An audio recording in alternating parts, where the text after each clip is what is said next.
you by the Southern Georgia Regional Commission through funding from the Georgia Environmental Protection Division's Watershed Protection Branch for the Regional Water Quality Analysis Project.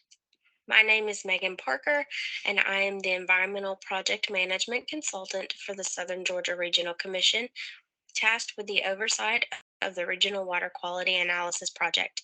If you have any questions related to this project, after the conclusion of this recording, please forward all inquiries to Elizabeth Back with the email address listed on the presentation slide.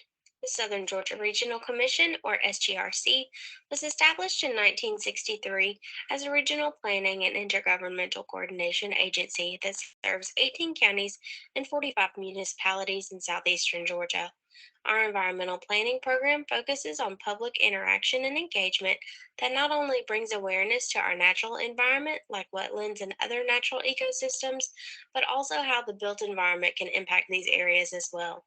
Through education and outreach activities like this presentation today, we promote activities that both protect and promote our natural resources. SGRC would like to sincerely thank all partners that have been integral in completing this project: Georgia Adopt a Stream, Georgia Association of Conservation Districts, Georgia Environmental Protection Division's Watershed Protection Branch, Georgia Soil and Water Conservation Commission, Georgia Water Planning Council with the direct oversight of the Sewanee-Satilla Regional Water Planning Council, Natural Resources Conservation Service, Ocmulgee Water Trail Partnership, Satilla Riverkeeper, Seven Rivers RC&D, Team Agriculture Georgia, the University of Georgia Tifton Campus, Walls Watershed Coalition, and various watershed volunteers.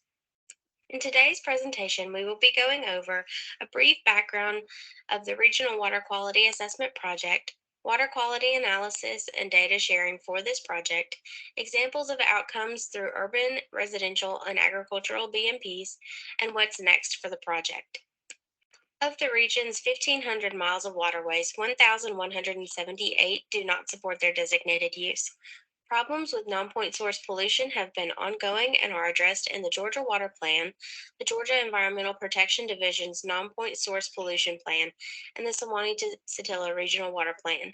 The SGRC Regional Plan and the comprehensive plans for all 18 counties within the region also address these concerns. Many counties in the region are seeking to utilize waterways for recreation and economic growth. To this end, water quality and health are important to all stakeholders. Regional organizations seeking to address the non-point source fecal coliform pollution within impaired water bodies will benefit from understanding what and where the significant contributing sources are. Specific data will be useful when considering BMP types, locations, and interested parties when requesting funding. Fecal coliform is a bacteria that is found in the digestive tracts of mammals. It is a common source of impairment within water bodies. A subset of this bacteria that is used as an indicator of the presence of fecal coliform during water testing is E. coli. Non-point sources of fecal coliform in general are from agricultural operations, wildlife located in forested areas, failing septic systems, and pet waste in residential areas. The goals of the Regional Water Quality Assessment Project are to provide guidance to state, regional, and local governments on performing regional water quality assessments based on Georgia standards, enhancing understanding of conservation practices currently implemented within watersheds in Southeast Georgia, and to inform local watershed conservation funding for local governments and watershed residents. To complete this project, SGRC completed a water quality analysis, GIS analysis, and reporting of these results in various forms. This is a map of the major watersheds in the SGRC region.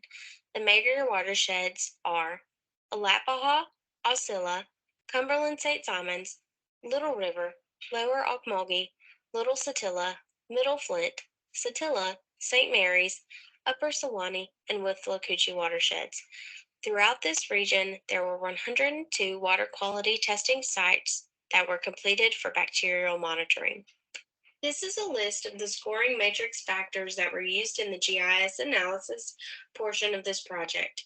A more detailed description of the scoring matrix can be found in the final Regional Water Quality Analysis Report. To obtain a copy of this report, please contact SGRC. Otherwise, please feel free to pause this recording to read about the scoring matrix factors. As part of the water quality analysis portion of the Regional Water Quality Assessment Project, 172 sites throughout the region were tested, photographed, and the results of the bacterial testing completed have been uploaded to the Georgia Adopt a Stream website for public viewing. According to the Georgia Adopt a Stream water sample reporting standards, any test result that comes out above 1,000 colony forming units, or CFUs, per 100 milliliters requires additional testing and potential intervention by the ambient monitoring unit with Georgia EPD. When looking at these averages, please note that this does not accurately describe watershed health or even stream health. This graphic is for viewing and illustration purposes only. The county by county averages are Atkinson County 29.8, Bacon County 71.14, Ben Hill County 118.33, Berrien County 106.6, Brantley County 244.33, Brooks County 549.79, Charlton County 88.55, Clinch County 1100, Coffee County 199.8, Cook County 176.43, Eccles County 19.8, Irwin County 53.1, Lanier County 76, Lowndes County 528.87, Pierce County 119.7, Tift County 107.11, Turner County 145.56, Ware County 37.25. Based on water quality analysis results alone, the county of primary concern is Clinch County. The counties of moderate concern are Brooks and Lowndes counties, and the counties of lesser concern are Atkinson, Bacon, Ben Hill, Berrien, Brantley, Brooks, Charlton, Cook, Eccles, Irwin, Lanier, Pierce, and Ware.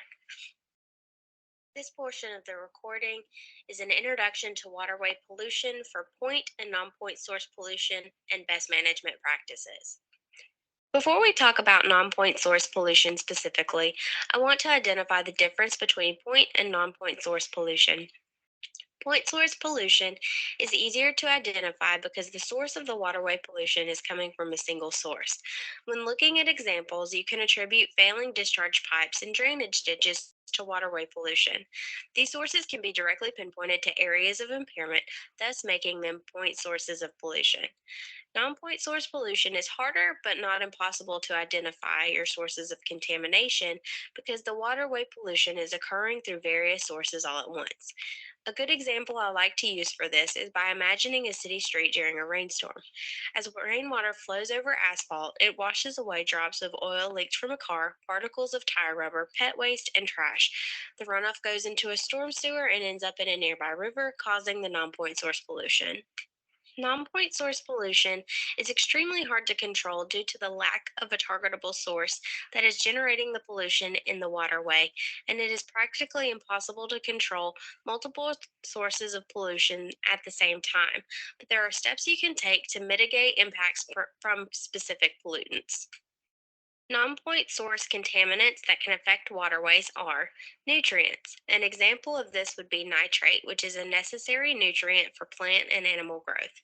Sources of elevated nitrate in surface and groundwater include fertilizer runoff, leaking septic tanks, damaged sewage lines, cross connections, industrial discharges, and atmospheric deposition. Drinking water treatment for high levels of nitrate in source water can be complex and costly. In source waters where harmful algal blooms are present, drinking water utilities may also consider monitoring and treating for cyanotoxins. Pathogens. Pathogens are microorganisms that can cause illness. Pathogens in surface and groundwater may come from animal waste, including from wildlife, livestock, and pets. Malfunctioning or poorly sited septic tanks, damaged sewage lines or cross connections, and sewage overflow events. An example of this is a pathogen we have previously discussed, fecal coliform, with the testing indicator being E. coli. Suspended sediment and turbidity. Suspended sediment and turbidity are measures of water clarity or how many solids are in the water. High turbidity can also be an indicator of high total organic carbon or TOC. Understanding the difference between the point and non point source pollution for this impairment category can be extremely difficult, so I wanted to take a moment to give a few examples of both. Your point source impairment examples for high turbidity events can overwhelm a treatment plant's capacity to filter the water and result in the treatment plant choosing to temporarily shut off an intake in order to protect their operations. Additionally, TOC or total organic carbons can react with certain disinfection chemicals and cause harmful disinfection byproducts and issues associated with erosion and sediment deposits as non-point source impairments include changes in the shape and flow of the waterway, fills in the stream beds, and suffocates and buries habitats for fish and other aquatic life. Sources or causes of these issues include stream bank erosion from high velocity of stormwater runoff, land disturbing activities in urban or residential construction, barren soil on agricultural properties, and disturbed soils from livestock access to streams. Contaminants of emerging concern, or CECs. Contaminants of emerging concern, or CECs, including pharmaceuticals and personal care products, may be found in surface or groundwater. Many of these contaminants are not regulated by the Safe Drinking Water Act. However, they are considered when developing the contaminant candidate list, a list of unregulated contaminants known or anticipated to occur in public water systems. CECs come from a variety of sources, including both point and non point impairments sources. However, this is a relatively new indicator of the presence of an impairment, so there is not enough data at this point to be able to explain the difference between the point and non point source indicators. Best management practices are the key to non point source pollution mitigation and prevention. All of the non point source mitigation strategies listed after this slide are simply suggestions and are in no way meant to make you feel like you absolutely have to do any of it.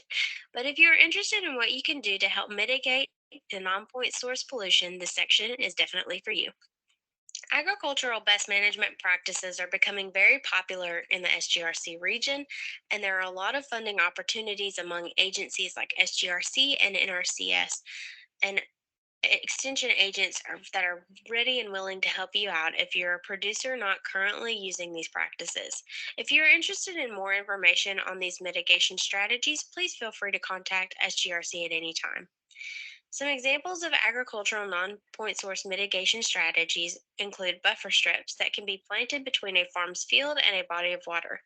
The buffer strip absorbs soil, fertilizers, pesticides, and other pollutants before they can reach the water. With agriculture, buffer strips can contain filter strips, riparian forest buffers, conservation cover, contour buffer strips, alley cropping, vegetative barriers, riparian herbaceous covers, and grass waterways. I've included helpful resources and information on all of these in the final Regional Water Quality Analysis Project report. Again, to access this report, please contact SGRC. Conservation tillage conserves soil by reducing erosion. Conservation tillage practices reduce erosion by protecting the soil for the soil surface and allowing the water to infiltrate instead of producing runoff. Your crop nutrient management is a tool that producers can use to increase the efficiency of all nutrients needed for a given crop in a growing season. This reduces bulk nutrient output and environmental risk, which ultimately increases profit. This is part of the vastly growing precision agriculture movement we've been seeing in production agriculture within the past several years. Beneficial insects are typically a hard sell to producers and is a more uncommon practice. However, they can be used to control common pests, reducing the needs for pesticides. Common predators include ladybugs, praying mantises, and spiders, which feed on aphids, mites, and caterpillars. These natural predators help control infestation on valuable crops such as corn, soybeans, and tomatoes. These are some things you can do as a resident in the SGRC region to help protect your waterways from non point source pollution. Use and dispose of harmful materials properly. Avoid pouring hazardous materials down the drain, on the ground, or into storm drains. Fats, rags, oil, and grease, or frog, can cause septic system failure, resulting in ponding and flooding at residential sites where the sewage runs into nearby waterways when it rains. Other residential problems associated with frog include plugging sewer distribution lines and clogging trash screens in sewer plants. Additional products used at the home containing hazardous or toxic substances that can contaminate ground or surface waters include motor oil, pesticides, leftover paint and paint cans, mothballs, flea collars, household cleaners, and so on. Think twice about lawn and garden chemicals. Limit the use of pesticides or fertilizers and always follow the labeled directions is highly encouraged. Many fertilizers and pesticides can contain harmful chemicals which can travel through the soil and contaminate groundwater or runoff in stormwater to rivers, streams, and lakes. Properly maintain your septic system. Groundwater can be contaminated by poorly maintained or untreated wastewater, which poses dangers to drinking water and the environment. Malfunctioning septic systems can release bacteria, viruses, and chemicals to local aquifers and waterways. The average household septic system should be inspected at least every 3 years by a septic service professional. Household septic tanks are typically pumped every 3 to 5 years. Alternative system with electrical float switches, pumps, or mechanical components should it be inspected more often, generally once per year.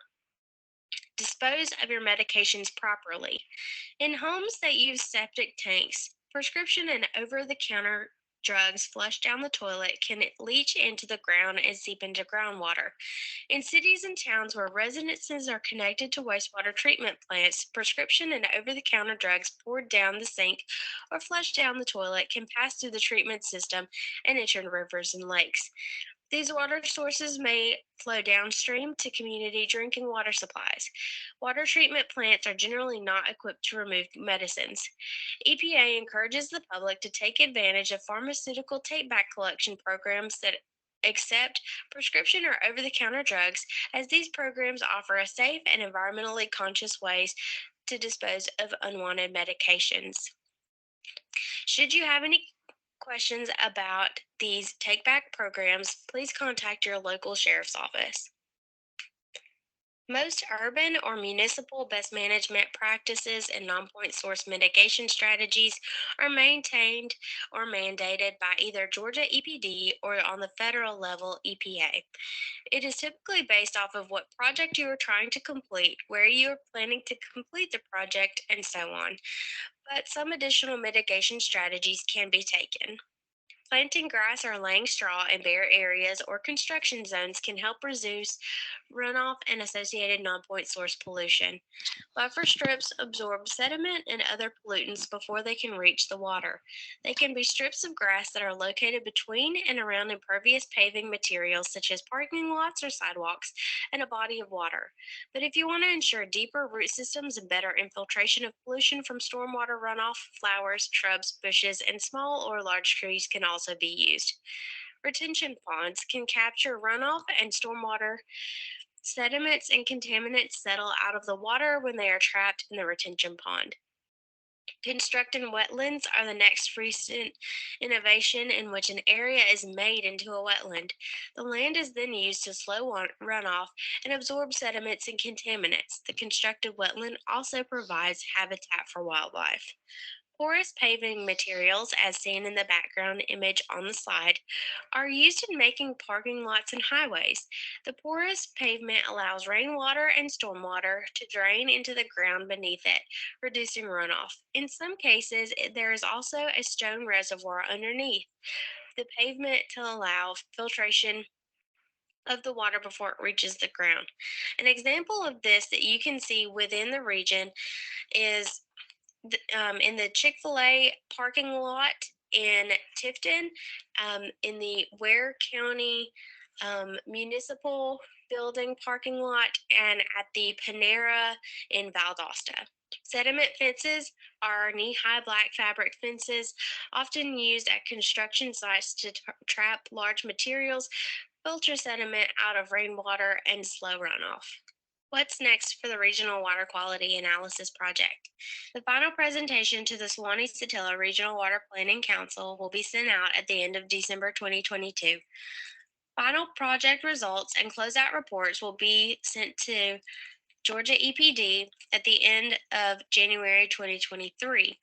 All project materials will remain publicly available until 2027.